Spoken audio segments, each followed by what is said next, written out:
আপনারা কেমন আছেন? আপনাদের সালামের জবাব বলা যাচ্ছে আপনারা মুর্দা মুসলমান না, জিন্দা মুসলমান না, মুর্দা মুসলমান। সালামের জবাব যদি রাত্র মাত্র 11টা বাজে, এখনই যদি আওয়াজ এরকম হয়, নির্বাচনের আওয়াজ তো আরো দূরে হয়, ঠিক না বেঠিক? সালাম কার একটু দূরে হবে দেব। আসসালামু আলাইকুম ওয়া রাহমাতুল্লাহি ওয়া বারাকাতুহু। আপনারা কেমন আছেন? আলহামদুলিল্লাহ, আলহামদুলিল্লাহ। আপনারা একটু ধৈর্য সহকারে বসেন, আর যারা চলে গেছেন তাড়াতাড়ি আসেন। আজকে একটা এমন সুন্দর ইবাদতের কথা বলবো, এই ইবাদতটা মানুষ এখন ভুলে গেছে। এজন্য খুতবার পরে ইনশাআল্লাহ আমি একটু ইবাদতের কথা বলবো, এটা ভিন্ন ইবাদত। এই কথাটা বললে যে আপনার এই আমলটা করলে যে কি পরিমাণ সওয়াব পাওয়া যায়, এই কথাগুলো আজকে আমি আপনাদের কাছে তুলে ধরবো। আলহামদুলিল্লাহ, আলহামদুলিল্লাহি নাহমাদুহু ওয়া নাস্তাঈনুহু ওয়া নাস্তাগফিরুহ ওয়া নু'মিনু বিহি ওয়া নাতাওয়াক্কালু আলাইহি ওয়া নাউযু বিল্লাহি মিন শুরুরি আনফুসিনা ওয়া মিন সাইয়্যিআতি আ'মালিনা। من يهده الله فلا مضل له ومن يضلله فلا هادي له، ونشهد أن لا إله إلا الله وحده لا شريك له، ونشهد أن سيدنا وسندنا وحبيبنا وطبيب قلوبنا ومولانا محمدا عبده ورسوله الذي أرسله بالحق بشيرا ونذيرا وداعيا إلى الله بإذنه وسراجا منيرا. فقد قال الله تعالى في كلامه المجيد وفرقانه الحميد: أعوذ بالله من الشيطان الرجيم. آمنوا كما آمن الناس أنه قال النبي صلى الله عليه وسلم: اللهم بارك لنا في رجب وشعبان وبلغنا رمضان. إن الله وملائكته يصلون على النبي يا أيها الذين آمنوا صلوا عليه وسلموا تسليما. প্রিয় হাজরিন, আমরা মোহাব্বতের সাথে আদবের সহিত দরদ নিয়ে দুরুদে ইব্রাহিম একবার পড়ি। দুরুদে ইব্রাহিমের ব্যাপারে রাহমাতুল লিল আলামিন তিনি বলেন, আর ওই হাদিসটা আসছে মিশকাত শরীফের 921 নম্বর হাদিস। ওই হাদিসের মধ্যে রাহমাতুল লিল আলামিন তিনি বলেন, ইসলাম সাল্লাল্লাহু আলাইহি ওয়াহিদাতান সাল্লাল্লাহু আলাইহি আশরান, যে ব্যক্তি আমার উপর একবার মহব্বতের সাথে দুরূদ ইব্রাহিম পড়বে গো, আল্লাহ সুবহানাহু ওয়া তাআলা ওই ব্যক্তির প্রতি রাজি এবং খুশি হইয়া যাবেন। রাজি এবং খুশি হবেন তাই না, তার উপর 10টি বড় বড় রহমত নাজিল করবেন। 10টি বড় বড় গুনাহ মাফ করে দিবেন। 10টি বড় বড় মর্যাদা বুলন্দ করে দিবেন। হাদিসের মধ্যে এই ব্যাখ্যায় আসছে 80 বছরের গুনাহ আল্লাহ মাফ করে দিবেন। বলেন সুবহানাল্লাহ। আমরা দুরূদ ইব্রাহিম পড়ি, আওয়াজ করে পড়ি। اللهم صل على محمد وعلى آل محمد كما صليت على إبراهيم وعلى آل إبراهيم إنك حميد مجيد.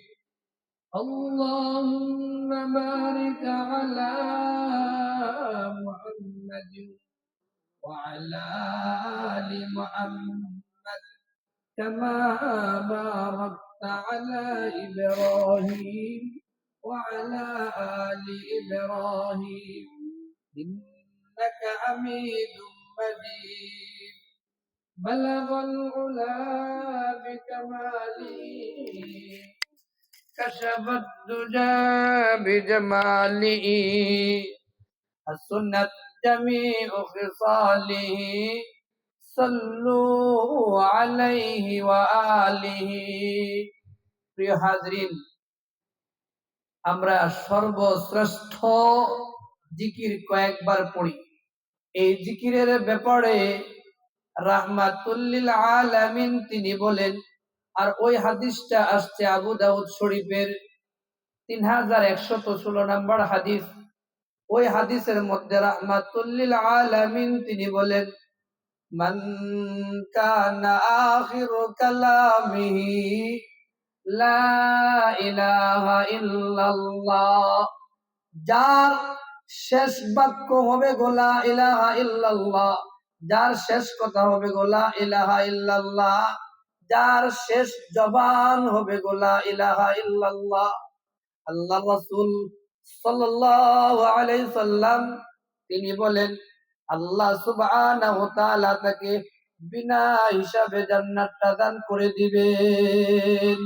এজন্য আমরা একটু জিকির করে বলি, লা ইলাহা ইল্লাল্লাহ, একটা আওয়াজ করে বলি, লা ইলাহা ইল্লাল্লাহ, লা ইলাহা ইল্লাল্লাহ।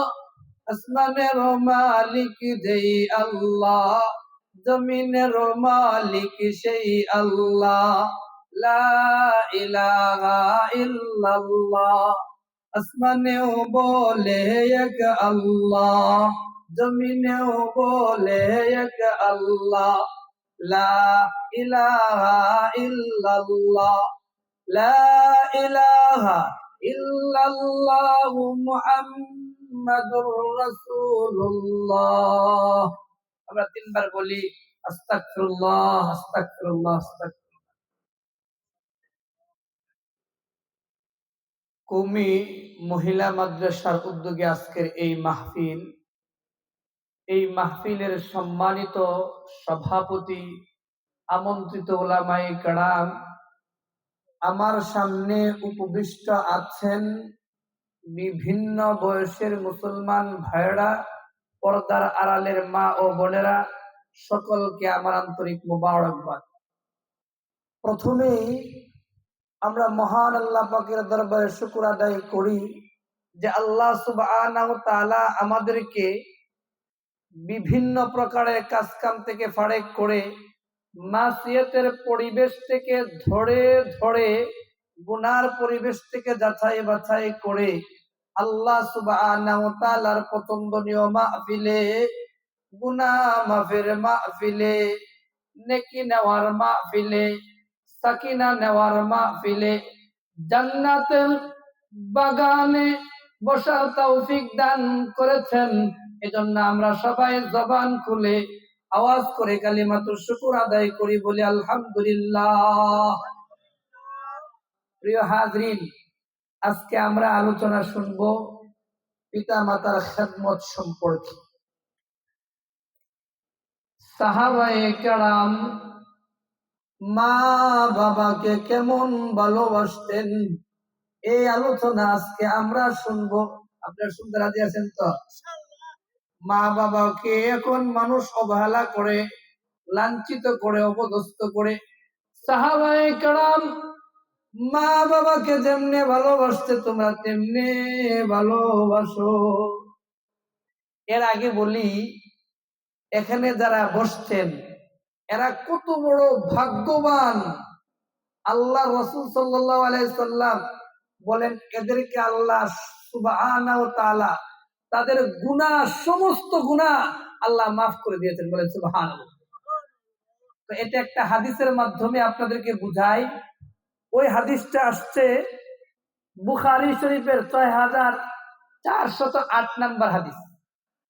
ওই হাদিসের মধ্যে আবু হুরায়রা রাদিয়াল্লাহু তাআলা আনহু থেকে বর্ণিত, তিনি বলেন আল্লাহর রাসূল সাল্লাল্লাহু আলাইহি সাল্লাম বলেন, আল্লাহ সুবহানাহু ওয়া তাআলার কিছু ব্রাহ্মমান রহমতের ফেরেশতারা রয়েছে, তারা ওই জমিনের মধ্যে বিচরণ করে, ঘোরাঘুরি করে, প্রত্যেকটা জায়গায় যায় এক একজন করে। যাওয়ার পরে কিছু জায়গায় যাওয়ার পরে যখন দেখে যে এই বেলঙ্কা মাঠে কিছু মানুষ 10টার পরেও 11টার পরেও কোরআন এবং হাদিসের আলোচনা শুনছে। বলেন সুবহানাল্লাহ। এই একজন ফেরেশতা অন্য অন্য ফেরেশতাদেরকে ডাক দিয়া নিয়ে আসে যে আসো আমরা পেয়ে গেছি। বলেন সুবহানাল্লাহ। ওই ফেরেশতাদেরকে আনার পরে ওই জায়গাটাকে ঢাকতে ঢাকতে প্রথম আসমান পর্যন্ত চলে যায়। প্রথম আসমান পর্যন্ত চলে যাওয়ার পরে আল্লাহ সুবহানাহু ওয়া তাআলা রহমতের ফেরেশতাদেরকে ডাক দিয়া বলেন, ও আমার রহমতের ফেরেশতারা, ওই বেলঙ্কা জায়গাটা ডাকতে ডাকতে প্রথম আসমান পর্যন্ত কেন আসলা? ফেরেশতারা বলেন, ওগো আল্লাহ, আপনি তো সবই জানেন, তো আমাদের জবান থেকে আপনি শুনতে চান। ওই বেলঙ্কার মাঠে 11টার পরেও আপনার কিছু বান্দারা, আপনার উম্মতেরা, আপনার বন্ধুরা এখানে আপনার গুণগান গাচ্ছে, আপনার জিকির করছে, কোরআন এবং হাদিসের আলোচনা শুনছে। সুবহানাল্লাহ বলবেন না? আল্লাহ সুবহানাহু ওয়া তাআলা বলেন, ও আমার রহমতের ফেরেশতারা, তারা কি আমাকে দেখছে না দেখে নাই? যদি দেখতো, যদি তারা দেখতো তাহলে বাসার মধ্যে বৈশা থাকতো না, দোকানের মধ্যে বৈশা থাকতো না, এই প্যান্ডেলের নিচে আইসা কোরআন হাদিসের আলোচনা শুনতো। ঠিক না বেঠিক? আল্লাহ সুবহানাহু ওয়া তাআলা ফেরেশতাদেরকে ডাক দিয়া বলেন, ও আমার রহমতের ফেরেশতারা, এরা যে এখানে বৈশা আমার জিকির করছে, কোরআন এবং হাদিসের আলোচনা শুনছে, এরা চাইটা কি? আপনার কাছে দুইটা জিনিস চাই। তো দুইটা জিনিস কি? একটা হচ্ছে ইয়াসআলুনাকাল জান্নাহ, আপনার কাছে তারা জান্নাত চায়। আমরা কি চাই? তারা আপনার কাছে জান্নাত চায়। আল্লাহ সুবহানাহু ওয়া তাআলা ফেরেশতাদেরকে ডাক দিয়া বলেন, তারা কি জান্নাতটা দেখছে? ও না, জান্নাতটা দেখে নাই। যদি জান্নাতটা দেখতো তাহলে আর খাস কাম ফেলাইয়া, ঘুম বাদ দিয়া ওই মাহফিলে আইসা বৈশা থাকতো। সুবহানাল্লাহ বলেন। যারা গেছে গা এরা কি ভাগ্যবান না আপনারা ভাগ্যবান? বলেন সুবহানাল্লাহ। কিরকম ভাগ্যবান আসতে হাদিস। আরেকটা কি জিনিস চাই? আরেকটা জিনিস চাই, ইয়াউযুনাকা আনিন নার, ইয়াউযুনাকা মিনান নার, তারা আপনার কাছে জাহান্নামের আগুন থেকে পানা চায়।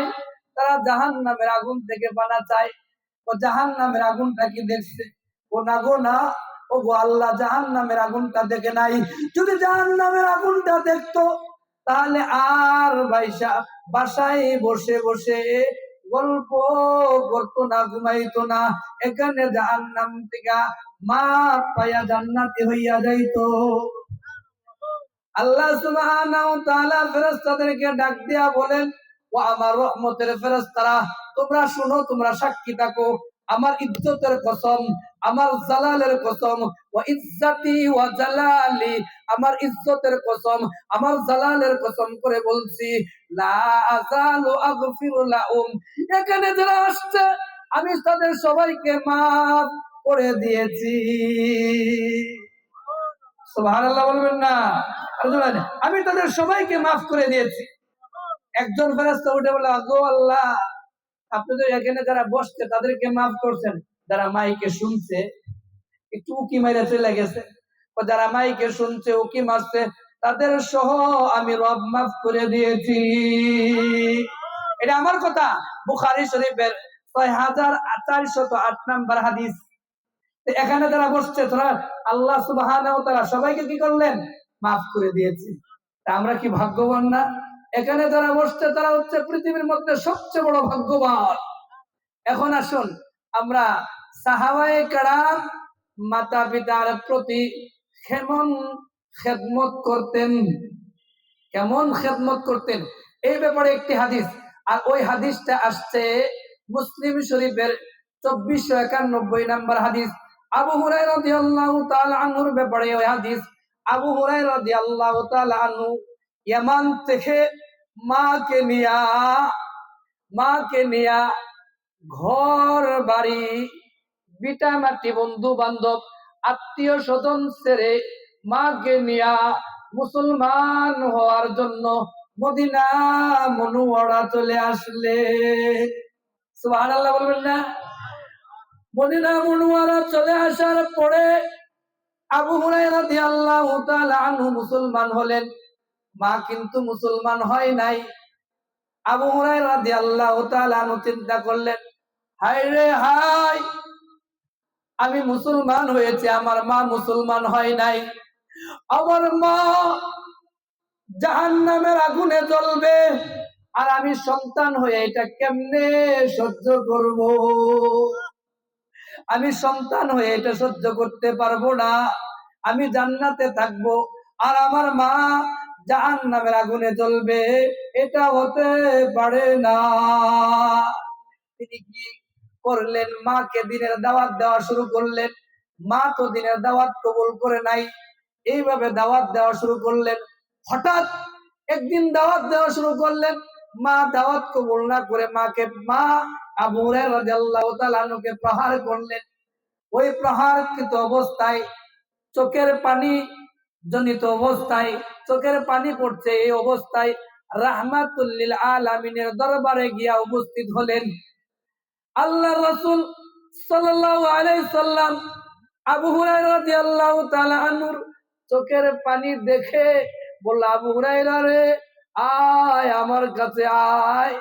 অনেক দূর থেকে আইসা তুমি মুসলমান হয়েছো, তুমি ঘর বাড়ি বিটা মাটি বন্ধু বান্ধব আত্মীয় স্বজন ধন সম্পদ রেখে তুমি মুসলমান হয়েছো, আর তোমার চোখে পানি কেন গো?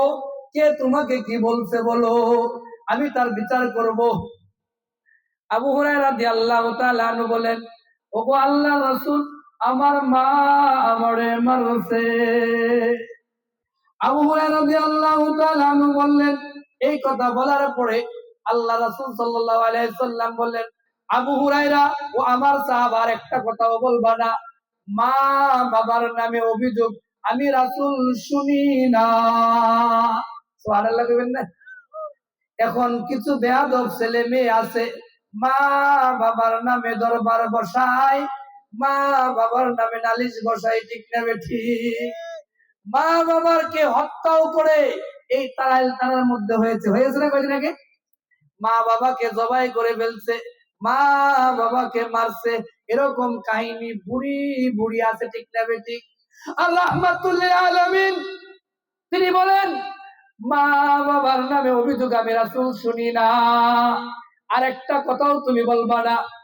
আবু হুরায়রা রাদিয়াল্লাহু তাআলা আনহু বললেন, ওগো আল্লাহর রাসূল, আপনি আমাকে ভুল বুঝবেন না, আমি মার নামে নালিশ দিতে আসি নাই, আমি মুসলমান হয়েছি, আমার মা মুসলমান হয় নাই। আমি সন্তান হয়ে জান্নাতে থাকবো আর আমার মা জাহান্নামের আগুনে জ্বলবে, এটা আমি সন্তান হয়ে কেমনে সহ্য করব?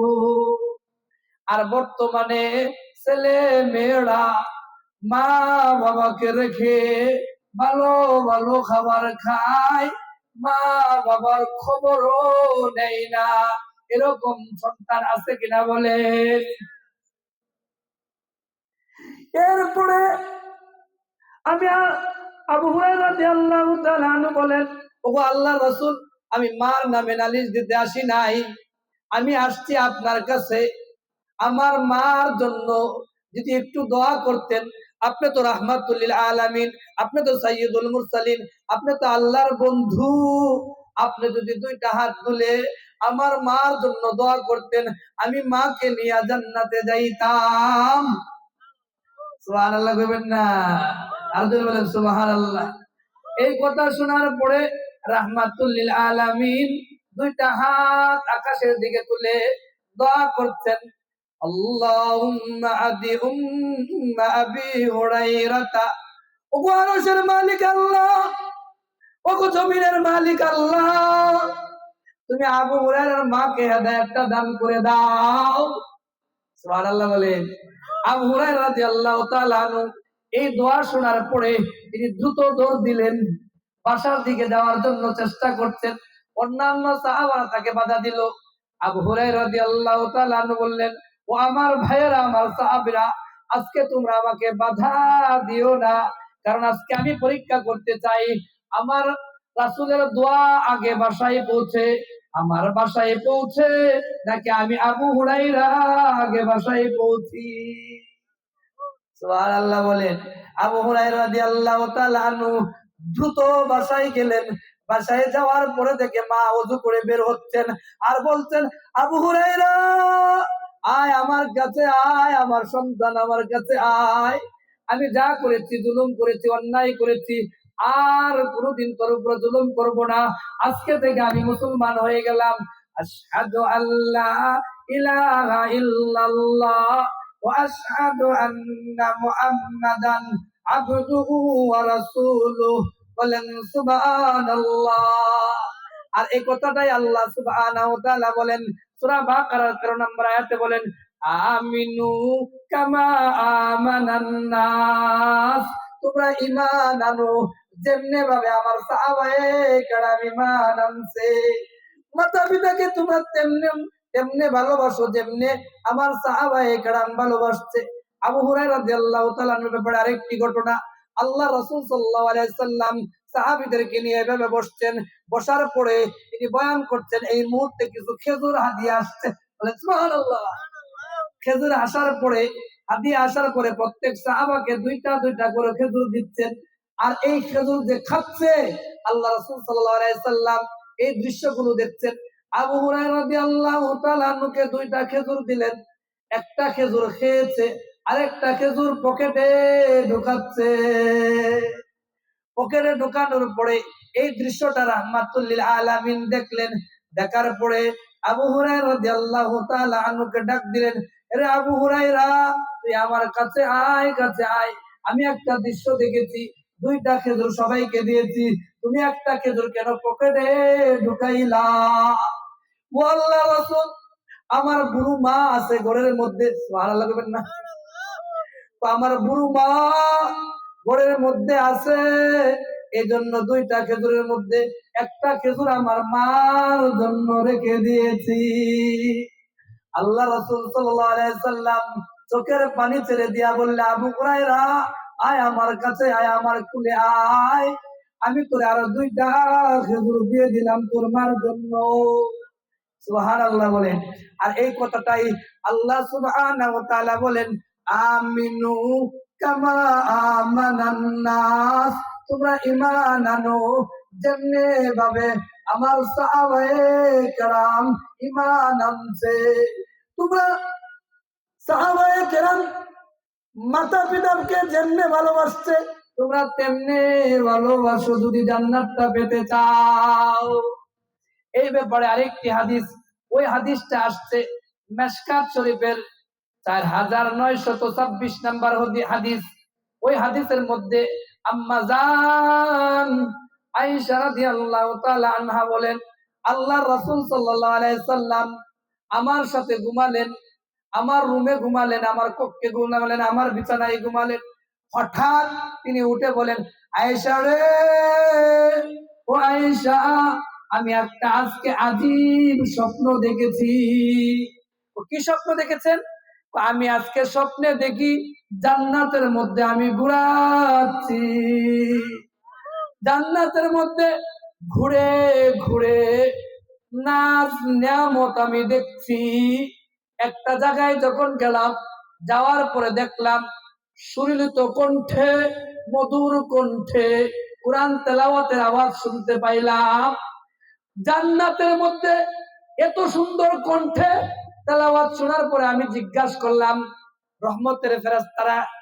রহমতের ফেরেশতাদেরকে জিজ্ঞাসা করলাম, এই তেলাওয়াতটা কার গো? ফেরেশতারা বললেন, ওগো আল্লাহ রাসূল, এই তেলাওয়াতটা আর কারো না, এই তেলাওয়াতটা হচ্ছে আপনার সাহাবা। সুবহানাল্লাহ দিবেন না? ওই সাহাবাকে হারেস ইবনে নুমান, হারেস ইবনে নুমান। এরপরে অন্যান্য সাহাবারা প্রশ্ন করলেন, ওগো আল্লাহ রাসূল, আল্লাহ সুবহানাহু ওয়া তাআলা ওই সাহাবার উপরে এত খুশি হইলেন এবং জান্নাতের মধ্যে তেলাওয়াত জারি করে দিলেন, কারণটা কি আমরা একটু জানতে চাই। ওই সাহাবা মা বাবার খেদমত করতো বেশি। ও মা বাবার খেদমত করার কারণে আল্লাহ সুবহানাহু ওয়া তাআলা তার প্রতি এত খুশি হয়েছেন, এত খুশি হয়েছেন, জান্নাতের মধ্যে তার তেলাওয়াত জারি করে দিয়েছে। আম্মা জান আয়েশা রাদিয়াল্লাহু তাআলা আনহা বলেন, দুইজন সাহাবা আছে মা বাবাকে বেশি খেদমত করত। এর মধ্যে একজন হচ্ছে হারেস ইবনে নুমান, আরেকজন হচ্ছে উসমান গনি রাদিয়াল্লাহু তাআলা আনহু। এজন্য আল্লাহ রাসূল সাল্লাল্লাহু আলাইহি সাল্লামের সাহাবারা মা বাবাকে কেমন ভালোবাসতেন, এই কথাটা আমি আরো বুঝাচ্ছি। এই আরেকটা হাদিস আসছে, ওই হাদিসটা আসছে মিশকাত শরীফের 4944 নম্বর হাদিস। ওই হাদিসের মধ্যে ইবনে আব্বাস রাদিয়াল্লাহু তাআলা আনহু তিনি বলেন, আল্লাহ রাসূল সাল্লাল্লাহু আলাইহি সাল্লাম বলেন, কোন ব্যক্তি যদি মা বাবার দিকে রহমতের দৃষ্টিতে তাকায়, একবার তাকানোর কারণে একটা হজ করলে যে পরিমাণ সওয়াব পাওয়া যায়, সেই পরিমাণ সওয়াব আল্লাহ সুবহানাহু ওয়া তাআলা তার আমলনামায় লিখে দিবে। সাহাবায়ে কেরাম প্রশ্ন করলেন, ওগো আল্লাহ রাসূল, আমি যদি 100 বার তাকাই? আল্লাহ রাসূল সাল্লাল্লাহু আলাইহি সাল্লাম বললেন, 100 বার না, 1,00,000 বারও যদি আপনি তাকান, 1,00,000 বার হজ করলে যে পরিমাণ সওয়াব পাওয়া যায়, সেই পরিমাণ সওয়াব তোমাদের আমলনামায় লিখে দেওয়া হবে। এজন্য আল্লাহ সুবহানাহু ওয়া তাআলা সূরা নিসার 36 নম্বর আয়াতে বলেন, ওয়াবুদুল্লাহ, ও আমার বান্দারা, তোমরা আমার রবের গোলামি করো, আমার রবের ইবাদত বন্দিগি করো। ইবাদত বন্দিগি করতে গিয়া এই বিষয়টা খেয়াল রাখবা। কোন বিষয়টা খেয়াল রাখবা? আমি আল্লাহর সাথে কাউকে শরীক করবা না। কেমন শরীক করবা না? ওয়ালা তুশরিকু বি শাইআ, আমি আল্লাহর সাথে কাউকে অংশীদার বানাইবা না। এরপরে আরেকটা ইবাদত করবা, এই ইবাদতটার কথা বলছিলাম। এই ইবাদতটা কি? ওয়াবিল ওয়ালিদাইনি ইহসানা, পিতা মাতার খেদমত করবা, পিতা মাতার সেবা করবা। পিতা মাতার খেদমত কখন বেশি করবা, এই ব্যাপারে আরেকটি হাদিস আসছে বনি ইসরাইলের 23-24 নম্বর আয়াতে আল্লাহ সুবহানাহু ওয়া তাআলা বলেন, আরে আমার উম্মতেরা শুনো, পিতা মাতা যখন বৃদ্ধ হয়ে যায়, বুড়ো হয়ে যায়, অথবা উভয়ের একজন বৃদ্ধ হয়ে যায়, তখন তোমরা ওই পিতা মাতার সামনে উফ শব্দটাও ব্যবহার করবা না। কেমন? ফালা তাকুল্লাহুমা উফিউ, পিতা মাতার সামনে উফ শব্দটাও ব্যবহার করবা না। পিতা মাতা কষ্ট পায়, এমন আচরণও করবা না যাতে পিতা মাতার জবান থেকে উফ শব্দটা বের হয়। তো দেখেন পিতা মাতা কেমন কষ্ট পায়, এর একটা উদাহরণ আমি দেই। দেখুন, ঢাকার এক ভদ্রলোক খুলনায় চাকরি করত সরকারি, তার ছেলেও বড় ধরনের চাকরি হয়েছে, বাবা পেনশনে আসছে। একটা কাজের জন্য ওই খুলনায় গেছে, কাজ করতে করতে রাত হয়ে গেছে। রাত্রে যখন 12টা হলো, বাবা চিন্তা করলো বাড়িতে কেমনে যাবো, বাসায় ঢাকা, আমার ছেলে তো বাসায় আছে, যাই। বাসায় যখন কলিং বেলের চাপ দিল, ছেলে দরজা খুলছে। বাবা এত রাত্রে কোত্থেকে আসলা? ঘর থেকে বিবি বলে, এত রাত্রে আসছে তোমার বাবা, সত্ত্বেও আমি রান্না করে খাওয়াইতে পারবো না। আসেন এরকম, রান্না করে আমি খাওয়াইতে পারবো না। বাবার অনেক ক্ষুধা ছিল, ওই ক্ষুধা নিয়া তিনি আর কোনো কথা বলে না। ছেলে প্রশ্ন করলো, বাবা আপনি কি খাওয়া দাওয়া করছেন? আমি কিছুক্ষণ আগে খাইছি। নাউজুবিল্লাহ বলেন, কিছুক্ষণ আগে খাওয়া দাওয়া করে আসছে। খাইছে না ক্ষুধা আছে? কথার কারণে ক্ষুধা চলে গেছে।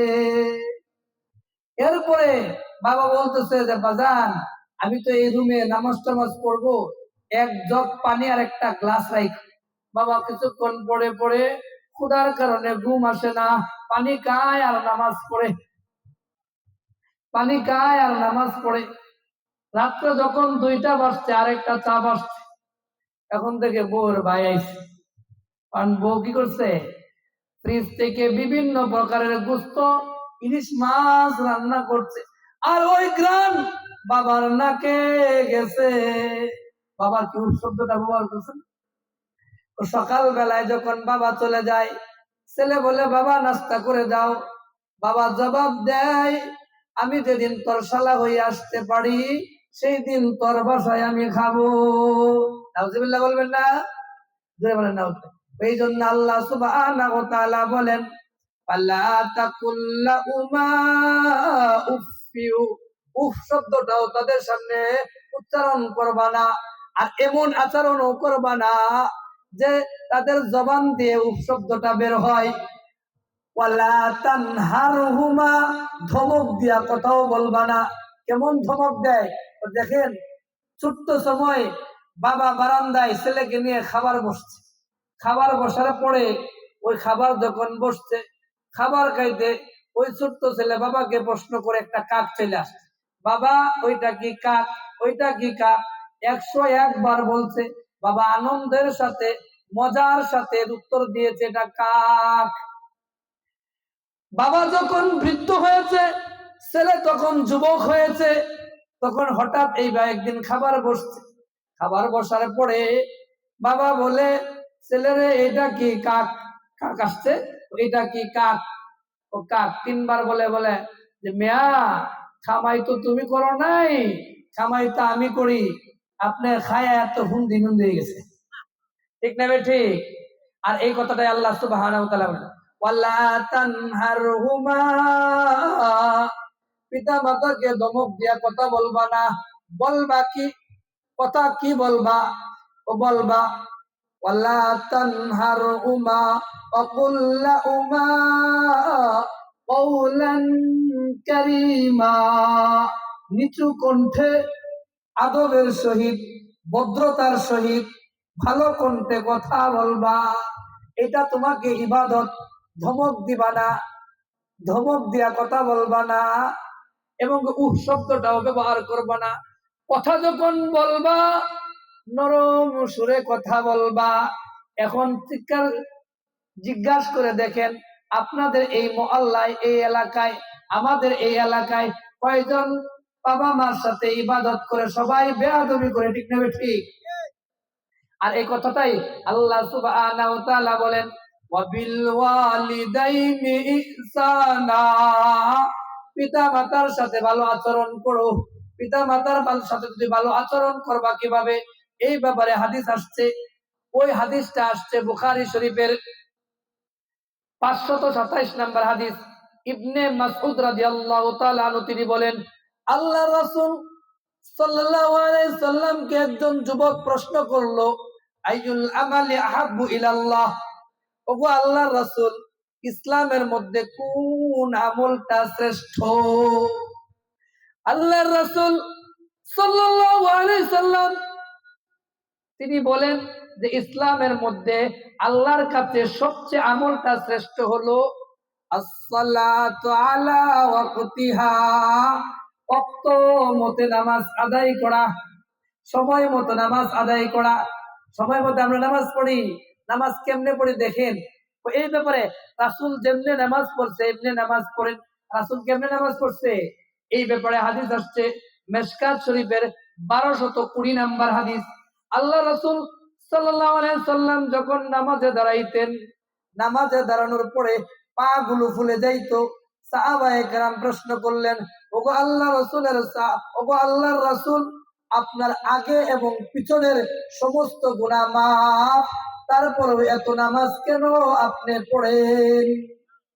আল্লাহ রাসূল সাল্লাল্লাহু আলাইহি সাল্লাম জবাব দিলেন, তো শুনো, আল্লাহ যে আমার এত গুনাহ মাফ করে দিল, আমি কি তার শুকর গুজারি বান্দা হব না? সুবহানাল্লাহ বলে। তো দেখেন, এই জন্য আল্লাহ রাসূল নামাজ পড়ছেন এবং নামাজ পড়ার জন্য নির্দেশও দিয়েছেন। তো এই ব্যাপারে হাদিস আসছে আবু দাউদ শরীফের 495 নাম্বার হাদিস। ওই হাদিসের মধ্যে আল্লাহ রাসূল সাল্লাল্লাহু আলাইহি সাল্লাম বলেন, মুরু আওলাদাকুম বিসসালাহ, তোমরা তোমাদের সন্তানদেরকে নামাজের প্রশিক্ষণ দাও, রোজার প্রশিক্ষণ দাও। কত বছর বয়স থেকে? 7 বছর বয়স থেকে। 7 বছর বয়সে যদি নামাজ না পড়ে, তোমরা 10 বছর বয়সে গিয়া প্রহার করো। সুবহানাল্লাহ দিবেন না? জোরে বলেন সুবহানাল্লাহ। 7 বছর বয়সে তোমরা প্রহার শুরু করো। কেন এই নামাজ শিক্ষা দিবা? তো এই ব্যাপারে আয়াত আসছে সূরা তাহরিমের 6 নম্বর আয়াতে বলেন, ইয়া আইয়ুহাল্লাযীনা আমানু,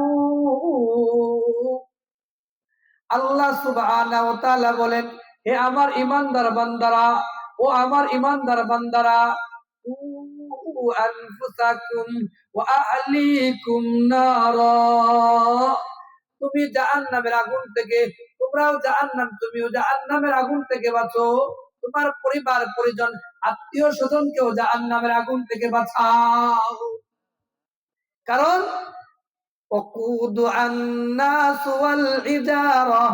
ওই জাহান্নামের লাকড়ি হবে মানুষ আর পাথর। এই জন্য সাহাবায়ে কেরাম কেমনে নামাজ পড়তেন এই ব্যাপারে আরেকটি হাদিস, ওই হাদিসটি আসছে মুআত্তা মালিকের মধ্যে 215 নম্বর হাদিস। ওই হাদিসের মধ্যে তালহা রাদিয়াল্লাহু তাআলা আনহুর ব্যাপারে হাদিস। তালহা রাদিয়াল্লাহু তাআলা আনহুর একটা খেজুরের বাগান ছিল, তিনি এই বাগানের মধ্যে নামাজে দাঁড়াইছেন। নামাজে দাঁড়ানোর পরে একটা পাখি চলে আসছে। তিনি কত রাকাত নামাজ পড়ছেন এটা খেয়াল নাই। এই যে নামাজ নষ্ট হয়ে গেছে, এই জন্য তিনি ওই বাগানটা রাহমাতুল্লিল আলামিন সাইয়্যিদুল মুরসালিন ইমামুল মুরসালিনের দরবারে গিয়া বলে, ওগো আল্লাহর রাসূল, যে ধন সম্পদ, টাকা পয়সা, অর্থ করি, বাড়ি গাড়ি আমাকে নামাজ থেকে গাফেল রাখে, এই সম্পদের আমার দরকার নাই, ওই সম্পদের আমার দরকার নাই। আর একথাটাই আল্লাহ সুবহানাহু ওয়া তাআলা সূরা বাকারার 13 নম্বর আয়াতে বলেন, আমিনু কামা আমানান নাস, তোমরা ঈমান আনো যেমনে ভাবে আমার সাহাবায়ে কেরাম ঈমান আনছে। সাহাবায়ে কেরাম কেমনে নামাজ পড়তেন এই ব্যাপারে আরেকটি হাদিস আবু দাউদ শরীফের 198 নম্বর হাদিস। ওই হাদিসের মধ্যে আল্লাহ রাসূল সাল্লাল্লাহু আলাইহি সাল্লাম একটা যুদ্ধে গেলেন। যুদ্ধে যাওয়ার পরে ওই যুদ্ধের মধ্যে একজন মুশরিকের স্ত্রীকে তারা হত্যা করে বলল। আর এই মুশরিক যার স্ত্রীকে হত্যা করলো, ওই ব্যক্তি বলল যে ওই আল্লাহ রাসূলের সাহাবার একজনের রক্ত না বের করে আমি বাসায় যাব না। আল্লাহ রাসূল সাল্লাল্লাহু আলাইহি সাল্লাম তাবু গাঁথলেন। গাঁথার পরে বললেন যে আজকে কে পাহারা দিবা? একজন মুহাজির সাহাবা আরেকজন আনসার সাহাবা দাঁড়াইছে, দাঁড়ানোর পরে বললো তোমরা যাও ওই রাস্তায় গিরিপথে গিয়ে তোমরা পাহারা দাও। মুহাজির সাহাবা ক্লান্ত হওয়ার কারণে তিনি ঘুমিয়ে গেলেন, আর আনসার সাহাবা দাঁড়িয়ে দাঁড়িয়ে নামাজ পড়ছে। আর ওই মুশরিক যার স্ত্রীকে হত্যা করা হয়েছিল, ওই মুশরিক ভাই এখন এই সুযোগ নামাজে দাঁড়াইছে। এই নামাজে দাঁড়ানো অবস্থায় তীর মারলেন, মারার পরে শরীরে বিদ্ধ হয়ে গেল, তাও নামাজ ছাড়ে নাই। আর আমরা নামাজ পড়ি কি, মশা কামড় দিলে 3 হাত লাফ মারি, ঠিক না বেঠি? একবার নামাজ পড়ে ইমাম সাহেব কি করছে, 4 রাকাতের মধ্যে 3 রাকাত পড়াইছে, কেউ ভুল ধরতে পারে নাই। একজনে কয় হুজুর আপনার নামাজ ভুল হয়েছে। কেমনে? আমার কেউ ভুল ধরতে পারে নাই, আপনি ধরলেন কেন, কিভাবে? আমার 4টা দোকান আছে, 4টা দোকানের মধ্যে 4টা দোকান আছে, 4 রাকাত নামাজের মধ্যে 4টা দোকানের হিসাব হয়, আজকে 3টে দোকানের হিসাব হয়েছে। নাউজুবিল্লাহ বলবেন না? আর সাহাবা তীর মারছে, এক এক করে 3টা তীর বিদ্ধ হয়েছে, তাও নামাজ চলে নাই, শরীর থেকে রক্ত পড়ছে।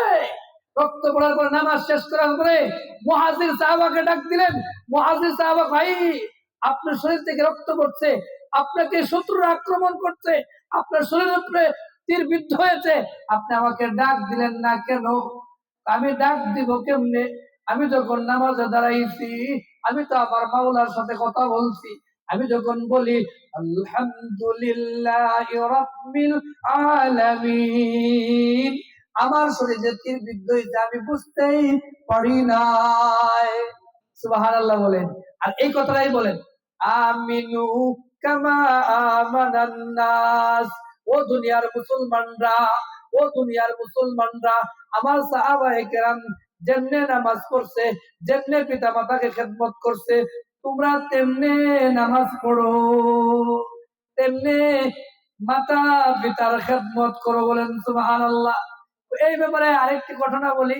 তালহা রাদিয়াল্লাহু তাআলা আনহু ফজরের নামাজ পড়তেন আল্লাহ রাসূল সাল্লাল্লাহু আলাইহি সাল্লামের পিছনে। ফজরের নামাজে জামাতে পড়ার পরে তিনি দ্রুত চলে যাইতেন। দ্রুত চলে যাওয়ার পরে অন্যান্য সাহাবায়ে কেরাম বললেন, ওগো আল্লাহর রাসূল, এই তালহা রাদিয়াল্লাহু তাআলা আনহু নামাজ পড়ে কিন্তু এত দ্রুত চলে যায়, আপনার কথাগুলো শুনে না, আপনার কথা শুনে না। আল্লাহ রাসূল বললেন, আচ্ছা আমি দেখতেছি বিষয়টা। তালহা রাদিয়াল্লাহু তাআলা আনহু জিজ্ঞেস করেন, ও তালহা তুমি এদিকে আসো, আজকে ফজরের নামাজের পরে তুমি আমার সাথে কথা বলে যাইবা। ফজরের নামাজের শেষ হওয়ার পরে তালহা রাদিয়াল্লাহু তাআলা আনহুকে ডাক দিলেন, এদিকে আসো। এইদিকে আসার পরে তালহাকে জিজ্ঞাসা করলেন, তালহা তুমি ফজরের নামাজ পড়েই, জামাত শেষ করেই দ্রুত তুমি বাসায় চলে যাও কেন? চোখের পানি ছেড়ে দিয়া শরীরের দিকে ইশারা দিয়া বলে, ওগো আল্লাহর রাসূল, আমার আর আমার বিবির মধ্যে এই যে একটা কাপড় ফরজ ঢাকার মতো, ফজরের নামাজের পরে যেহেতু সময় কম থাকে, এই জন্য আমি এই কাপড়টা নিয়া আমার বিবিকে দেই। বিবিকে দেওয়ার পরে তিনি ফজরের নামাজটা পড়ে যেতে কাজা না হয়ে যায়। এরপরে আল্লাহ রাসূল সাল্লাল্লাহু আলাইহি সাল্লাম চোখের পানি ছেড়ে দিয়া তালহা রাদিয়াল্লাহু তাআলা আনহু ডাক দিয়া, আয় আয় তালহা রাদিয়াল্লাহু তাআলা আমার কাছে আয়, আমি আজকে থেকে তারে সার্টিফিকেট দিয়ে দিলাম, তুমি জান্নাতের সার্টিফিকেট দিয়ে দিলাম। বলেন সুবহানাল্লাহ। একটা কাপড়, আর আমাদের সুজনের মধ্যে ভরা ভরা কাপড়, তো আমরা নামাজ পড়ি না, ঠিক না বেটি? এই জন্য হাদিসটা মনে আছে কিনা, যে এক সাহাবা জিজ্ঞেস করেছিল আল্লাহ রাসূলের কাছে, ওগো আল্লাহ রাসূল, ইসলামের মধ্যে কোন আমলটা শ্রেষ্ঠ? তিনি বলেন, আইয়ুল আমালি আহাব্বু ইলাল্লাহ, আল্লাহর কাছে কোন আমলটা শ্রেষ্ঠ? তিনি 1 নম্বরে বলেছিলেন as-সালাতু আলা ওয়াক্তিহা, ওয়াক্ত মতে নামাজ পড়া। এরপরে কোনটা? 2 নম্বরে বললেন বিররুল ওয়ালিদাইন, পিতা মাতার খেদমত করা, পিতা মাতার সেবা করা, পিতা মাতার সেবা শুশ্রূষা করা, পিতা মাতার পা টিপে দেওয়া। তো এই ব্যাপারে, পিতা মাতার খেদমতের ব্যাপারে আল্লাহ রাসূল শুধু নির্দেশই দিয়েছেন, নিজেও খেদমত করেছেন। এখন এরকম হাদিস বলবো, নিজে নির্দেশ দিয়েছেন। এই হাদিসটা আসছে বুখারী শরীফের 3004 নম্বর হাদিস। ওই হাদিসের মধ্যে ইবনে উমর রাদিয়াল্লাহু তাআলা আনহুর কাছে ইবনে উমর রাদিয়াল্লাহু তাআলা আনহু তিনি বলেন, আল্লাহ রাসূল সাল্লাল্লাহু আলাইহি সাল্লামের কাছে একজন যুবক আসলো, আয়েশা বলল, ওগো আল্লাহ রাসূল, আমি তো যুদ্ধে যাইতে চাই, আপনি আমাকে অনুমতি দেন। আল্লাহ রাসূল বলেন, তুমি যে যুদ্ধে যাইবা, হাইয়ুন ওয়ালিদাকা, তোমার পিতা মাতা কি জীবিত আছে? আছে। তো তোমার যুদ্ধে যাওয়ার প্রয়োজন নাই, তুমি তোমার মাতা পিতাকে খেদমত করো। যুদ্ধ করলে যে পরিমাণ সব তুমি পাইতো, এর চেয়েও বেশি সব পাইবা তুমি মা বাবার খেদমত করলে। সুবহানাল্লাহ বলে। তো এই ব্যাপারে আরেকটি হাদিস, ওই হাদিসটা আসছে আবু দাউদ শরীফের 2528 নম্বর হাদিস। ওই হাদিসের মধ্যে ইবনে উমর রাদিয়াল্লাহু তাআলা আনহু তিনি বলেন, আল্লাহ রাসূল সাল্লাল্লাহু আলাইহি সাল্লামকে এক যুবক প্রশ্ন করলো, ওগো আল্লাহ রাসূল, আমি যুদ্ধে যাইতে চাই এবং হিজরত করতে চাই, আপনি আমাকে অনুমতি দেন। তুমি যে যুদ্ধে যাইবা, তোমার মা বাবা জীবিত আছে? আছে। আমার মা বাবা চাই না আমি যুদ্ধে যাই, হিজরত করি, আমার মা বাবা কান্না জড়িত অবস্থায় রেখে আমি আপনার কাছে আসছি, আপনি আমাকে অনুমতি দেন। আল্লাহ রাসূল বলেন, ইরজি, তুমি আর একটা কথাও বলবো না, তুমি বাসায় যাও, বাসায় গিয়া তুমি তোমার মা বাবাকে যেমনে তুমি কাঁদাইছো ঠিক তেমনি ভাবে তুমি হাসাও, তাহলে হজ করলে যে পরিমাণ সব পাইতা, জিহাদ করলে যে পরিমাণ সব পাইতা, হিজরত করলে যে পরিমাণ সব পাইতা, এর চেয়েও বেশি তুমি সব পাইবা। ইবনে উমর রাদিয়াল্লাহু তাআলা আনহু জামানায় এক যুবক এমন থেকে মাকে নিয়ে আসলেন। মাকে নিয়ে আসার পরে খানায়ে কাবা জিয়ারত করছেন, মাকে কুলে নিয়ে পিঠে নিয়ে জিয়ারত করছেন। আর এই দৃশ্যটা দেখে ইবনে উমর রাদিয়াল্লাহু তাআলা আনহু মুচকি মুচকি হাসেন। সুবহানাল্লাহ, আস্তে কইবেন, জোরে বলেন সুবহানাল্লাহ। তো মুচকি মুচকি হাসেন। আর এই ইবনে উমর রাদিয়াল্লাহু তাআলা আনহু যখন মুচকি মুচকি হাসেন, আর ওই যুবক মনে মনে ভাবছেন, আমি মা বাবার খেদমত করে ফেলছি, তখন ওই যুবক ইবনে উমর রাদিয়াল্লাহু তাআলা আনহু কাছে গিয়ে বলে, হযরত, ওগো আল্লাহর রাসূলের সাহাবা, আমি কি মার খেদমত করতে পেরেছি? ও তখন ওই ইবনে উমর রাদিয়াল্লাহু তাআলা আনহু বললেন, না না, মার খেদমত হয় নাই রে যুবক, মার খেদমত হয় নাই। কারণ মা যখন তোমাকে গর্ভে নিয়েছিল, তুমি যখন গর্ভে আসছো, মা ওই কাইতে সইতে পারে না, ওই কাইতে যাই, ওই কাইতেও সইতে পারে না, দাঁড়িয়ে থাকে, বসে, তখন তুমি যে এত কষ্ট হয়েছে, একবার যে নিঃশ্বাস ফলাইছে, এই নিঃশ্বাসের ওকে আদায় হয় নাই। বলেন সুবহানাল্লাহ। তো দেখেন মা বাবার খেদমত আল্লাহ রাসূল সাল্লাল্লাহু আলাইহি সাল্লাম কেমনে করছেন। আল্লাহ রাসূল সাল্লাল্লাহু আলাইহি সাল্লাম মা বাবার খেদমত কেমনে করছেন, এই ব্যাপারে একটি ঘটনা খুব শর্ট করে বলি। আল্লাহ রাসূল সাল্লাল্লাহু আলাইহি সাল্লামের পিতার নাম ছিল কি? আব্দুল্লাহ। মার নাম ছিল আমেনা। যদি বলেন, মার নাম আমেনা। আব্দুল্লাহ যখন আমেনাকে বিয়ে করে মক্কায় আনলেন, আনার পরে মক্কার বাজারে আব্দুল্লাহ গেলেন। যাওয়ার পরে যখন গেলেন, যাওয়ার পরে দেখলেন একটা, খুব শর্ট করে বলছি, একটা যে দাসী, ছোট্ট দাসী, এই ছোট্ট দাসীকে কিনে নিয়ে আসলেন। এই ছোট্ট দাসী আনার পরে এই পরিবারটার মধ্যে বরকত শুরু হয়ে গেছে। নাম রাখলেন বারাকা। বারাকা যখন এই এর মাঝখানে আব্দুল্লাহ সিরিয়ায় গেলেন, সেখানে তিনি ইন্তেকাল করলেন। ওই বারাকা যখন 13 বছর বয়স, তখন আল্লাহ রাসূল সাল্লাল্লাহু আলাইহি সাল্লাম জন্মগ্রহণ করেছেন। বলেন সুবহানাল্লাহ। 6 বছর বয়সে ও মা ওই আমেনা যখন বাপের বাড়ি থেকে বেড়াইতে গেছেন, বাপের বাড়ি থেকে বেড়ানোর পথে যখন আবওয়া নামক স্থানে আসলো, তখন এই আমেনা ইন্তেকাল অবস্থায় এই বারাকা ডাক দিল, বারাকা তুমি এদিকে আসো, এই যে তোমার হাতে দিয়ে দিলাম, আমার এই মুহাম্মদকে তুমি দেখে রাখবা, আর ওই মুহাম্মদকে তুমি আব্দুল মুত্তালিবের কাছে পৌঁছিয়ে দিবা। ওই বারাকা 13 বছর বয়সে 450 রাস্তা ধরে নিয়ে আব্দুল মুত্তালিবের কাছে পৌঁছে দিয়েছেন। বলেন সুবহানাল্লাহ। যাওয়ার পরে আব্দুল মুত্তালিব বারাকাকে বিয়ে দেওয়ার চেষ্টা করছে। বারাকা না, এই মুহাম্মদকে রেখে আমি বিয়ে বসবো না।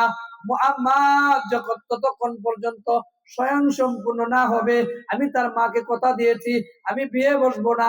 ওই বারাকা যখন বড় হলো, আল্লাহ রাসূল সাল্লাল্লাহু আলাইহি সাল্লাম তখন বিয়ে করলেন খাদিজাতুল কুবরাকে। তখন আল্লাহ রাসূলুল্লাহ বারাকা আমার মা ডাকতেন কি মা, উম্মি, ও আমার আম্মু এদিকে আসো, আমাকে দেখার মতো খাদিজাতুল কুবরা হয়েছে, আমার কাছে আসছে, তোমাকে বিয়ে দিয়ে দেই। বিয়ে দিয়ে দিলেন কার সাথে? উবাইদ ইবনে যায়েদের সাথে। উবাইদ ইবনে যায়েদের সাথে বিয়ে দেওয়ার পরে একটা ছেলে হলো, নাম রাখলো আইমান। এখন থেকে বারাকা থেকে হয়ে গেল উম্মে আইমান। উম্মে আইমানের স্বামী মারা গেল উবাইদ ইবনে যায়েদ। যায়েদ মারা যাওয়ার পরে তার মাকে মারা যাওয়ার পরে তার মা ওই খাদিজাতুল কুবরা রাদিয়াল্লাহু তাআলা আনহার সাথে পরামর্শ করলো, দেখো আমার মা তো এই যে স্বামী মারা গেছে, বিধবা হয়ে গেছে, আমার মা আর উম্মে আইমানকে নিয়ে আসে। ও নিয়ে আসেন। নিয়ে আসার পরে সাহাবায়ে কেরামকে বলতো যে শোনো, আমার জান্নাতে একজন মানুষ আছে, তারে তারে কে বিয়ে করবা? তারে বিয়ে করবে যায়েদ ইবনে হারেস। দাঁড়াইছে, যায়েদ ইবনে হারেসের সাথে বিয়ে দেওয়ার পরে যায়েদ ইবনে হারেস এদিকে আসো, তুমি আমার মাকে কষ্ট দিও না, তুমি যদি আমার এই মাকে কষ্ট দাও তুমি আমাকে কষ্ট দিলা। সুবহানাল্লাহ কইবেন না? তো জানো তুমি কাকে বিয়ে করেছো? উম্মি, তিনি আমার হলেন মা। সুবহানাল্লাহ করেন। ওই যায়েদ ইবনে হারেসের গর্ত হইছে উসামা ইবনে যায়েদ। ও যখন হিজরত করে যায়, মক্কা থেকে মদিনায় হিজরত করে যায়, তখন ওই বুরুমা সাথে আল্লাহ রাসূলের সাথে গেলেন। যাওয়ার পরে যাওয়ার পরে বলতেছে গাম বের হচ্ছে। আল্লাহ রাসূল সাল্লাল্লাহু আলাইহি সাল্লাম বলেন, মারে নিজের নুমানটা নিয়া গাম মুছে দেয় আর বলে, মারে মা, তোমার এখন দুনিয়াতে কষ্ট হয়েছে, জান্নাতে কোনো কষ্ট হবে না। দেখেন নিজের হাতে মায়ের গাম মুছে দিয়েছেন রাহমাতুল লিল আলামিন। আর এটাই বলেন বিররুল ওয়ালিদাইন। এই ব্যাপারে হাকিমুল উম্মত মুজাদ্দিদে মিল্লাত শাহ আশরাফ আলী থানভী রাহমাতুল্লাহ আলাইহি বলেন যে পিতা মাতার খেদমত যদি করো গো, দুনিয়াতে তোমাকে আল্লাহ 5টা পুরস্কার দিবেন। কয়টা পুরস্কার দিবেন?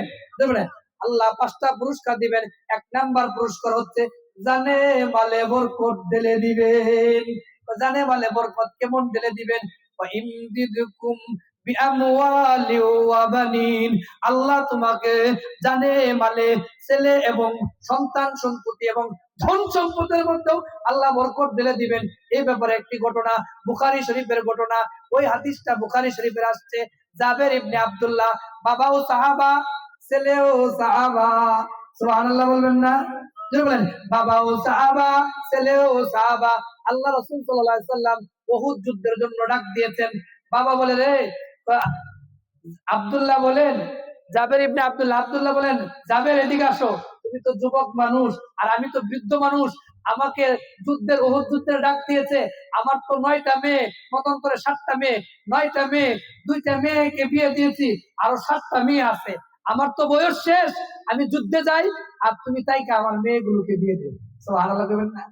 আল্লাহ জাবের বলেন, বাজান আপনার কথা শেষ, আমার কথা শুনেন। কি কথা? ও যুদ্ধে যাইতে হলে শক্তির প্রয়োজন আছে। কিসের প্রয়োজন আছে?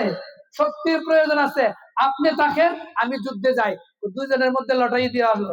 দেওয়ার পরে বাবার নাম আসলো। বাবা যুদ্ধে যাওয়ার পরে শহীদ হয়ে গেলেন। ওই শহীদের লাশ যখন আনা হলো, আনার পরে তখন আল্লাহ রাসূল সাল্লাল্লাহু আলাইহি সাল্লাম সমস্ত সাহাবাদেরকে ডাক দিয়ে বললেন, ওই যে এই যে জাবেরের তো 9টা মেয়ে, একটা মাত্র ছেলে। ওই জাবের পরিবারকে নিয়ে চলতে যে ঋণ করছে, এই ঋণ আমি পরিশোধ করব। জাবের রাদিয়াল্লাহু তাআলা আনহু আস্তে আস্তে আল্লাহ রাসূলের কাছে আইসা বলে, ওগো আল্লাহ রাসূল, আমি সন্তান থাকতে আমার বাবার ঋণ আপনি পরিশোধ করবেন, এটা কেমনে হয়? সুবহানাল্লাহ বলবেন না? এই যে দেখেন নেককার সন্তান। আর এখন বাবা যদি ছেলেকে নিয়ে খাওয়ায়, বাবা আবার মরছে বাপরে তুললে টাকা নেয়, ঠিক না ঠিক? কয় কিনা? মরছে বাপ, এর কাছ থেকে টাকা নিয়ে আমাদেরকে জিজ্ঞাসা করে দিছিলেন। জাবের বলে, না, আমি আমার বাবার ঋণ পরিশোধ করব, বলে দিয়েছে, ও যাও আমরা এই ঋণ পরিশোধ করে দিব। এই ব্যাপারে তিনি যে ঋণ পরিশোধ করবে বলছেন, দেখুন যে ফসল হয় এই 7 বোনকে নিয়ে খাইতে চলতে ফিরতে এই এই ফসলে হয় না। আর পাওনাদার যারা একবার আসতেই থাকে, দেখেন না আমাদের দেশে সুদে টাকা লাগায় কত পরে ঘরে থাকবে দেয়, ঠিক না বেশি এইভাবে আসতে থাকে। তখন আল্লাহ রাসূল এই জাবের ইবনে আব্দুল্লাহ তিনি তার বোনদেরকে নিয়ে বসতে, যে দেখো আমার বাবার যে ঋণ আছে এই ঋণ তো দিতে হবে, কিভাবে দিব তোমরা আমাকে পরামর্শ দাও। মেয়েরা চোখের পানি ছেড়ে দিয়া বলে, আমরা না খেয়ে থাকবো, প্রয়োজনে আমরা ভিক্ষা করব, তবে আমরা আমার বাবার ঋণ পরিশোধ করব। আপনি বলে দেন সামনে বছর আমরা ঋণ পরিশোধ করে ফেলবো। ঘোষণা দিয়েছে। ঘোষণা দেওয়ার পরে সামনে বছর আসছে, আসার পরে যে 2 তাল 2 স্তূপ খেজুর হয়েছে, দেখে আয় একজনে 20 মণ, একজনে 30 মণ, একজনে 40 মণ, যে খেজুর হয়েছে এই খেজুর একজনকে দিলেই শেষ, তখন চিন্তা করলে হায় হায় আমি এই খেজুর কেমনে দিব, সবাই তো আসতেছে এই ঋণ নেওয়ার জন্য। তখন জাবের রাদিয়াল্লাহু তাআলা আনহু তিনি আল্লাহ রাসূল সাল্লাল্লাহু আলাইহি সাল্লামের কাছে গেছেন, গিয়ে বলবো আল্লাহ রাসূল আমার বাবা তো অনেক ঋণ করেছে, আপনি জানেন ওই রে পাওনাদাররা যারা আছে তারা আমার বাড়ি যাচ্ছে না, আপনি যদি যাইতেন আপনাকে দেখে তো মানুষ কম নিত, এই জন্য আপনি আসেন। তখন আল্লাহ রাসূল বলেন যাও বৃহস্পতিবার আসছি। তিনি বৃহস্পতিবারে জাবের রাদিয়াল্লাহু তাআলা আনহু সবাইকে ঘোষণা করে দিলেন, তোমরা বৃহস্পতিবার আসবা, আমি সবাইকে এই ঋণ দিয়ে দিব। সুবহানাল্লাহ দিবেন না? সুবহানাল্লাহ, ঋণ দিয়ে দিব। তখন বৃহস্পতিবার আসছে, আল্লাহ রাসূল গেছে, যাওয়ার পরে পাওনাদার যারা আসছে আল্লাহ রাসূলকে দেখে বলে, জাবের যে আমাদেরকে ঋণ দিবে না, আল্লাহ রাসূলকে কেন আনছেন? ঋণ দিবে আল্লাহ রাসূলকে কেন টানলো? সে তো ঋণ দিবে না। তখন আল্লাহ রাসূল সাল্লাল্লাহু আলাইহি সাল্লামকে পাওনাদার এক এক করে আসার পরে আল্লাহ রাসূল সাল্লাল্লাহু আলাইহি সাল্লাম জাবেরকে ডাকলো, জাবের তুমি যে ঋণ দিবা তোমার ফসল কই? ওই যে 2টা স্তূপ, 2টা স্তূপ একখানা করো। একখানা করার পরে আল্লাহ রাসূল এই স্তূপের উপরে বসলো আর বলল, জাবের যে 10 মণ পাইবো, যে 20 মণ পাইবো, যে 30 মণ পাইবো, যারা পাইবো একজন একজন করে ডাকবার দিবা। জাবেরকে সর্বনাশ, কি কয় একজনকে দিলে তো এখানে তো 10 মণ খেজুরই হবে না। আল্লাহ রাসূল সাল্লাল্লাহু আলাইহি সাল্লামের কথা শুনে জাবের রাদিয়াল্লাহু তাআলা আনহু মানুষকে ডাকলেন, একজনকে 20 মণ, একজনকে 30 মণ, একজনকে 40 মণ দেওয়ার পরে একজনও বাকি নাই, সবাইকে দিছে। দেওয়ার পরে আল্লাহ রাসূল সাল্লাল্লাহু আলাইহি সাল্লাম বলেন, জাবের সবাইকে দেওয়া হয়েছে, তুমি তালের দিকে তাকাও। জাবের রাদিয়াল্লাহু তাআলা আনহু বলেন, আমি এই টুপের দিকে তাকাইয়া দেখি একটা খেজুরও কমে নাই। বলেন একটা খেজুরও কমে নাই। এটা কয় পিতা মাতার বিল ওয়ালিদাইনি ইহসানা, পিতা মাতার খেদমত যদি করো আল্লাহ সুবহানাহু ওয়া তাআলা 1 নাম্বার পুরস্কার দিবেন, জানে মালে বরকত দিবেন। 2 নাম্বার পুরস্কার হচ্ছে আল্লাহ সুবহানাহু ওয়া তাআলা তোমাকে বালা মুসিবত থেকে হেফাজত করবেন। কেমন বালা মুসিবত থেকে হেফাজত করবেন এই ব্যাপারে 2টা হাদিস ছিল। হাদিসের সংখ্যাটা যদি বলে দেই আর আমি বলতে পারবো না। 2টা হাদিস, এটা হচ্ছে বুখারী শরীফের 3436 নম্বর হাদিস, 2333 নম্বর হাদিস। এখন খালি একটা ঘটনা বলবো, মা বাবার খেদমত করলে, মা বাবার দোয়া নিলে অন্ধ চোখ ভালো হইয়া যায়। ইমাম বুখারী রাহমাতুল্লাহি আলাইহি মার গর্ভে যখন আসলেন, মার গর্ভে আসার পরে মা মান্নত করেছেন, আমার এই ছেলে যদি জন্ম নেয় আমি তাকে দ্বীনি শিক্ষা দান করব। সুবহানাল্লাহ বলেন, দ্বীনি শিক্ষা দান করব। ওই গর্ভে থাকা অবস্থায় বুখারী রাহমাতুল্লাহি আলাইহির বাপ মারা গেলেন। বাপ মারা যাওয়ার পরে ওই ছেলে জন্ম নিল 8 বছর বয়সে। তার চোখ কি হয়েছে? 8 বছর বয়সে অন্ধ হয়ে গেছে। তখন বুখারী রাহমাতুল্লাহি আলাইহির মা সেজদার মধ্যে পড়ে গিয়া, হায়রে আয় আমি এই এতিম ছেলে নিয়ে কার কাছে যাব, আমি এই এতিম ছেলে কার কাছে নিয়ে যাব, আমি কার কাছে নিয়ে যাব, এই এতিম ছেলেকে আমি আলেম বানাবো, বুখারীর খেদমত করবে কেমনে। তিনি সেজদায় পড়ে গেলেন। সেজদায় গিয়া মা কান্দার বলে যে, ওগো আল্লাহ, আমি সেজদায় পড়লাম, যতক্ষণ পর্যন্ত আমার ছেলের দৃষ্টি শক্তি ফিরে না আসবে ততক্ষণ পর্যন্ত আমি মাথা উঠাবো না। সুবহানাল্লাহ বলবেন না? আমি মাথা মাথা উঠাবো না ততক্ষণ পর্যন্ত। 40 দিন কান্নাকাটি করার পরে জাতির পিতা ইব্রাহিম আলাইহিস সালাম মার কাছে আসার পরে 40 দিন কান্নাকাটি করার পরে জাতির পিতা ইব্রাহিম আলাইহিস সালাম মার মাথার মধ্যে হাত বুলায় বলে, উঠো ওরে মা উঠো, দেখো তোমার ছেলের দৃষ্টি শক্তি আল্লাহ ফিরাইয়া দিছে, ফিরাইয়া দিছেন। তখন ওই বুখারী রহমাতুল্লাহ আলাই দৌড়ে মার কাছে আসে, আইসা কো মারে আমি তো দেখতে পাচ্ছি, আমি তো আর এখন অন্ধ নাই। বুখারী রহমাতুল্লাহ আলাই তার কিতাবের মধ্যে লেখেন, আমি দিনের আলোতে যেমন দেখতে পারতাম, চন্দ্রের আলোতে আমি আরো বেশি দেখতে পারতাম। এটা কার দোয়া? এই জন্য আল্লাহ সুবহানাহু ওয়া তাআলা বলেন, ওয়াবিল ওয়ালিদাইনি ইহসানা, পিতা মাতার খেদমত যদি করো আল্লাহ তোমাকে দুনিয়াতে 5টা পুরস্কার দিবেন। 1 নাম্বার পুরস্কার হচ্ছে জানে মালে বরকত দিবেন। 2 নাম্বার পুরস্কার হচ্ছে আল্লাহ বালা মুসিবত দূর করে দিবেন, তোমার উপরে টাটা পড়বে, তোমার উপরে টাটা এটা দূর করে দিবেন। 3 নাম্বার পুরস্কার হচ্ছে আল্লাহ তোমাকে সম্মানের চেয়ারে বসাবে। আমি যে এখানে বসছি সবাই আমাকে চিনেন, ঠিক না বেটি? ওই যে আমার বাবা এখানে বসা আছে, আমি বলছিলাম উপরে আসতে না, সে নিচে বসবে। ওই যে এখানে বসার মতো আমার বাবা সবসময় আমার জন্য দোয়া করেন, ঠিক না বেটি? ও সম্মানের চেয়ারে বসাবে। এই ব্যাপারে হাদিস আসলো যে হুজুর আইসা পড়ছে, এই জন্য আর মেহমানকে সামনে রেখে এত কথা বলা ঠিক না। এই জন্য 3 নাম্বার পুরস্কার হচ্ছে আল্লাহ সম্মানের চেয়ারে বসাবেন। 4 নাম্বার পুরস্কার হচ্ছে আপনাকে খানায়ে কাবা জিয়ারত না করাইয়া আল্লাহ আপনাকে নিচে নিবেন না, মাটির নিচে নিবেন না। 5 নাম্বার পুরস্কার হচ্ছে মৃত্যুর সময় আপনার জবান দিয়ে কালিমাই শাহাদাত বের হয়ে যাবে। এই 5টা পুরস্কার দিবেন। এই জন্য আল্লাহ সুবহানাহু ওয়া তাআলা বলেন, ওয়াবিল ওয়ালিদাইনি ইহসানা। দেখেন, এই যে পিতা মাতার খেদমত করবেন, পিতা মাতার খেদমত করা এটাও একটা সেবা। আমরা যে শাবান মাসটা পার করছি, এই শাবান মাসে যে একটা আল্লাহ রাসূল দোয়া করতেন, এই দোয়াটা আপনাদের মনে আছে কিনা? এই হাদিসটা আসছে মিশকাত শরীফের 1369 নম্বর হাদিস। এই দোয়াটা আপনি আমার সাথে সাথে পড়ুন। এই জন্য আমি এই সুন্নতটা শিখাইলাম। এই সুন্নতটা শিখানোর কারণে আল্লাহ আমাদেরকে আল্লাহ রাসূল সাল্লাল্লাহু আলাইহি সাল্লামের সাথে জান্নাতে থাকার তৌফিক দান করবেন, বলেন সুবহানাল্লাহ। আল্লাহুম্মা বারিক লানা في رجب وشعبان وبلغنا رمضان. اللهم بارك لنا في رجب وشعبان وبلغنا رمضان. আরেকটা দোয়া আছে তিরমিজি শরীফে 140 নম্বর হাদিস, ইয়া মুকাল্লিবাল কুলুব সাব্বিত কলবি আলা দীনিকা। নাসাঈ শরীফের 1303 নম্বর হাদিস। ওই দোয়াটা বেশি বেশি করবেন, আল্লাহুম্মা আইন্নি আলা যিকরিকা ওয়া শুকরিকা ওয়া হুসনি ইবাদাতিক। বুখারী শরীফের দোয়া আছে, বুখারী শরীফের 1377 নম্বর হাদিস। ওই হাদিসের মধ্যে আসছে, আল্লাহুম্মা ইন্নী আউযু বিকা মিন আযাবিল কবরি। বলেন, আল্লাহুম্মা ইন্নী আউযু বিকা মিন আযাবিল কবরি। এই দোয়াটা বেশি বেশি করবেন, আল্লাহ আপনাকে কবরের আযাব থেকে মাফ করেন। যে কথাগুলো বললাম, এই কথাগুলোর উপরে সবাইকে পিতা মাতার খেদমত করা তৌফিক দান করে। সকলে বলে আমিন। ওয়া আখির দাওয়ানা আলহামদুলিল্লাহি রাব্বিল আলামিন। সবাই বসবেন, মুনাজাত করে দেবেন, মাফ নিয়ে যাবেন। আমিন।